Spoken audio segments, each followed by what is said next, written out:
दोस्तों, एक पर्ची पर लिख करके रख लीजिए, नरेंद्र मोदी जी अपने राजनीतिक जीवन में इस वक्त में सबसे कमजोर विकेट पर हैं। पूरे राजनीतिक जीवन में इस वक्त में वो सबसे कमजोर विकेट पर है। राहुल गांधी ने प्रधानमंत्री नरेंद्र मोदी जी की यूएसपी पर सीधा वार किया है और राहुल गांधी का यह हमला, राहुल गांधी के 3 सवाल बीजेपी को और प्रधानमंत्री नरेंद्र मोदी को बहुत भारी पड़ने वाले हैं। एक वक्त में बीजेपी ये सोच रही थी कि अब तो पाकिस्तान पर ऑपरेशन सिंदूर हो गया और अब बीजेपी बैठे बैठाए बिहार को जीत लेगी।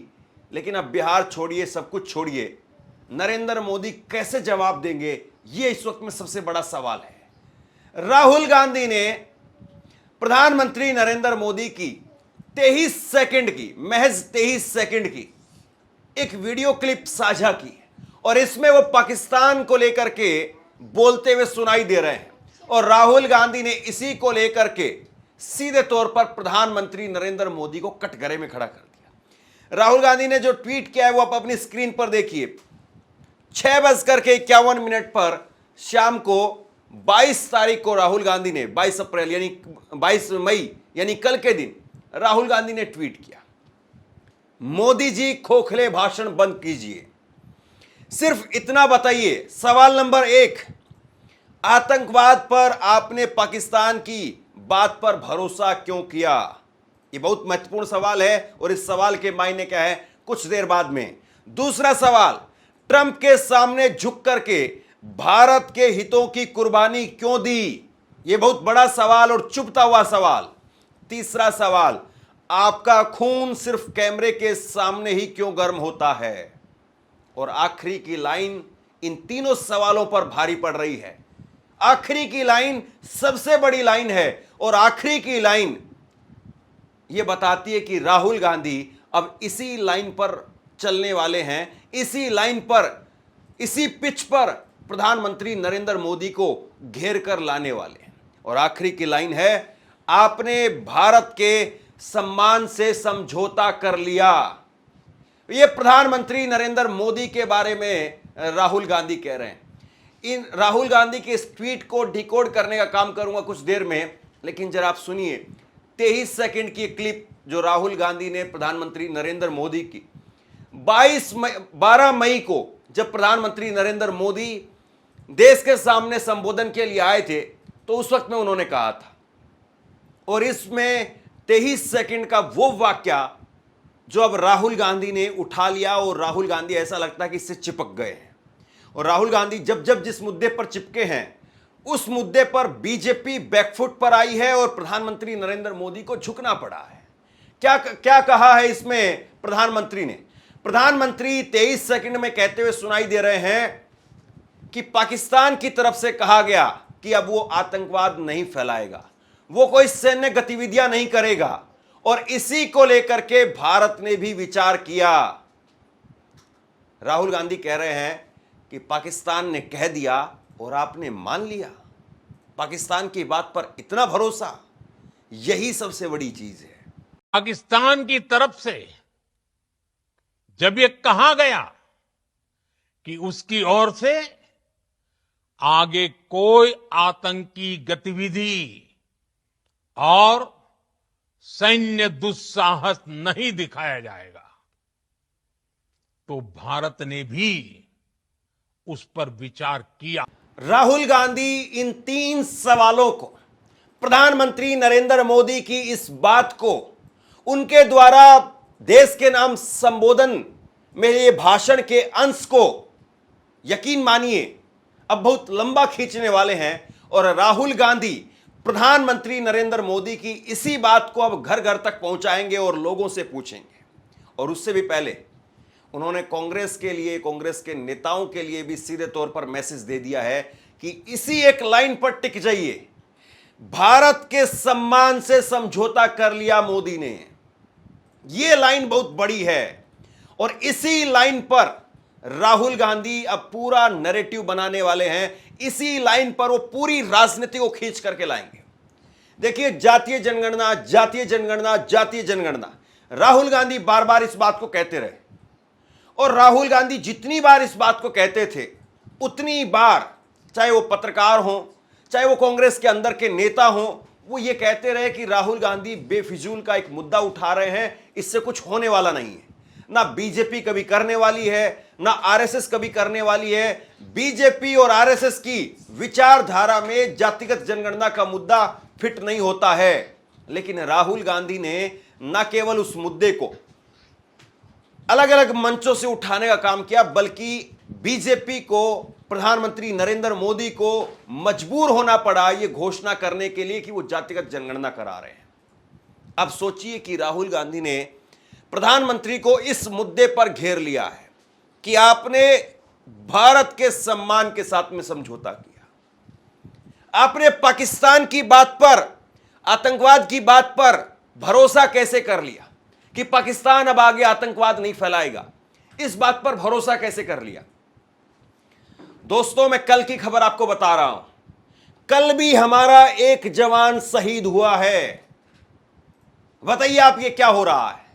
और ये सब जानते हैं कि इस वक्त में जिस तरीके का माहौल बना था, जिस तरीके से पूरा देश, विपक्ष, पक्ष सब एक मंच पर आ गए थे, सब एक लाइन में खड़े हो गए थे, क्या वाकई पाकिस्तान को कड़ा सबक सिखाना चाहिए था या नहीं? और क्या वाकई प्रधानमंत्री ने कड़ा सबक सिखाया या नहीं? ये सवाल दोनों बहुत महत्वपूर्ण हैं। और राहुल गांधी कह रहे हैं कि पाकिस्तान ने बोला कि हम आतंकवाद नहीं फैलाएंगे। आप कैसे पाकिस्तान की बात पर यकीन कर रहे हैं? बहुत बड़ी बात। आपने ट्रंप के सामने झुक करके भारत के हितों की कुर्बानी क्यों दे दी? भारत के हित यानी शिमला समझौता, यानी कश्मीर पर हम तीसरे पक्ष को सुनेंगे नहीं, कश्मीर हमारा द्विपक्षीय मुद्दा है, इस बात को प्रधानमंत्री ने अपनी जुबान से दोहराया नहीं। और राहुल गांधी इस बात पर भी चिपक गए कि आपने ट्रंप के सामने क्यों झुक गए। और तीसरी बड़ी बात कि आपका खून कैमरों के सामने खोलता है। कल प्रधानमंत्री नरेंद्र मोदी बीकानेर में थे और वहां पर उन्होंने कहा कि मेरी नसों में खून नहीं बह रहा है, लहू नहीं बह रहा है, बल्कि गरम सिंदूर बह रहा है। इसी बात को राहुल गांधी ने कहा कि आप कैमरे के सामने दहाड़ते हैं, कैमरे के सामने आपका खून खोलता है। पाकिस्तान आतंक फैलाता था, निर्दोष लोगों की हत्याएं करता था, भारत में डर का माहौल बनाता था, लेकिन पाकिस्तान एक बात भूल गया। अब मां भारती का सेवक मोदी यहां सीना तान कर खड़ा है।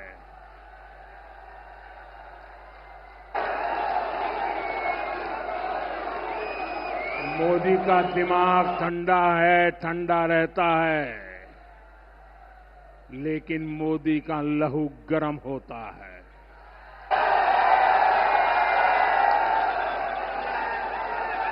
और अब तो मोदी की नसों में लहू नहीं, गरम सिंदूर बह रहा है।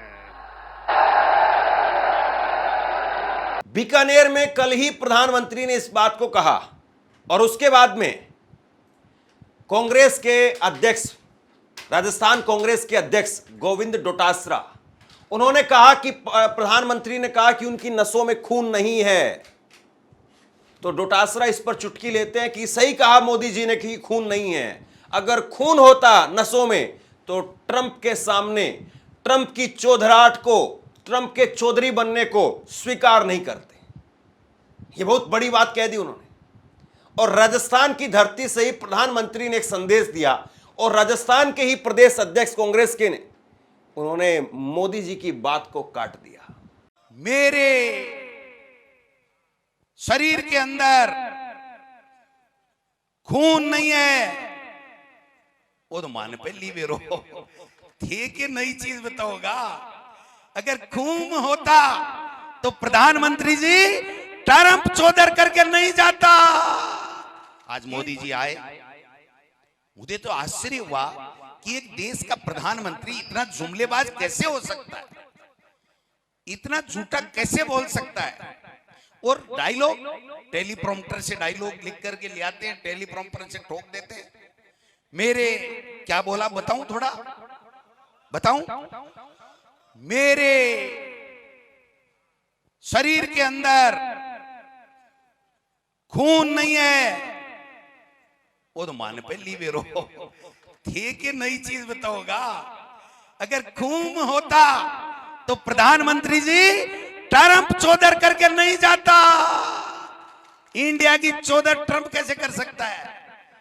मेरे शरीर में सिंदूर दौड़ रहा है खून की जगह। इस सिंदूर का अपमान देश के प्रधानमंत्री ने किया, इस सेना का अपमान देश के प्रधानमंत्री ने किया।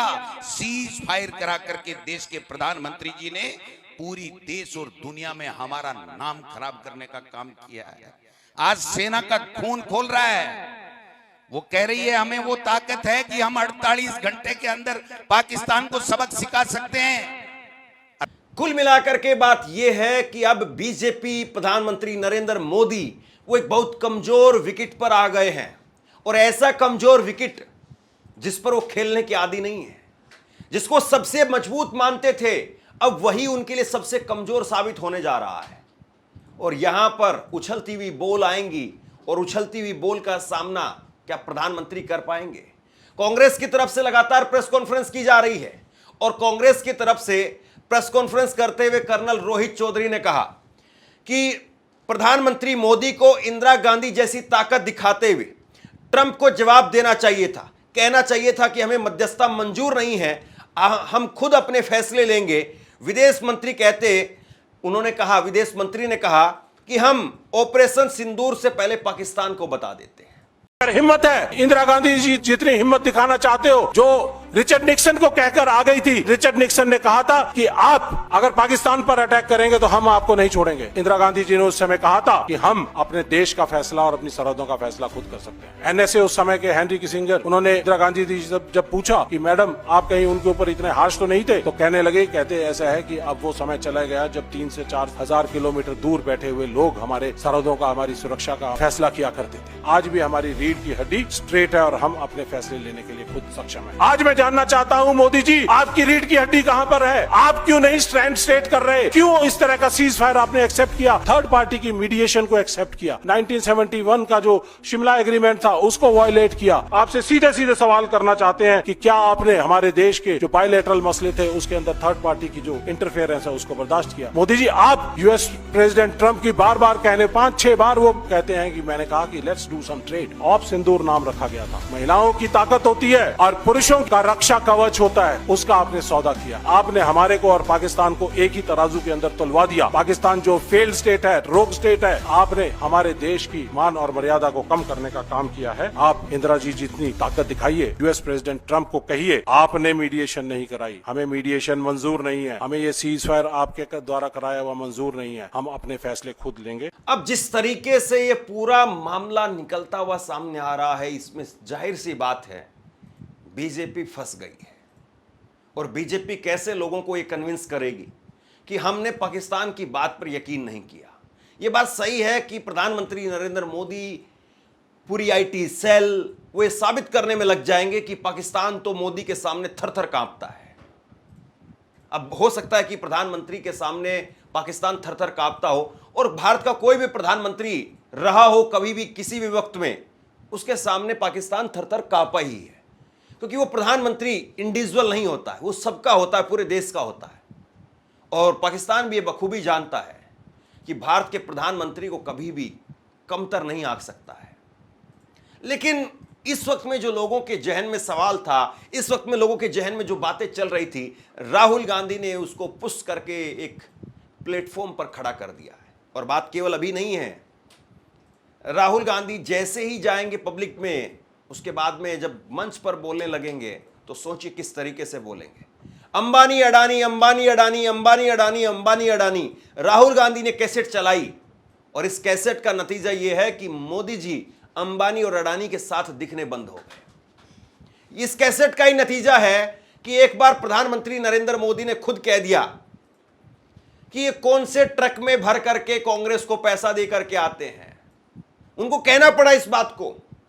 और अब जिस तरीके का माहौल बना है, ऐसे में कैसे राहुल गांधी के सामने टिक पाएंगे मोदी, ये अपने आप में बहुत महत्वपूर्ण हो जाता है।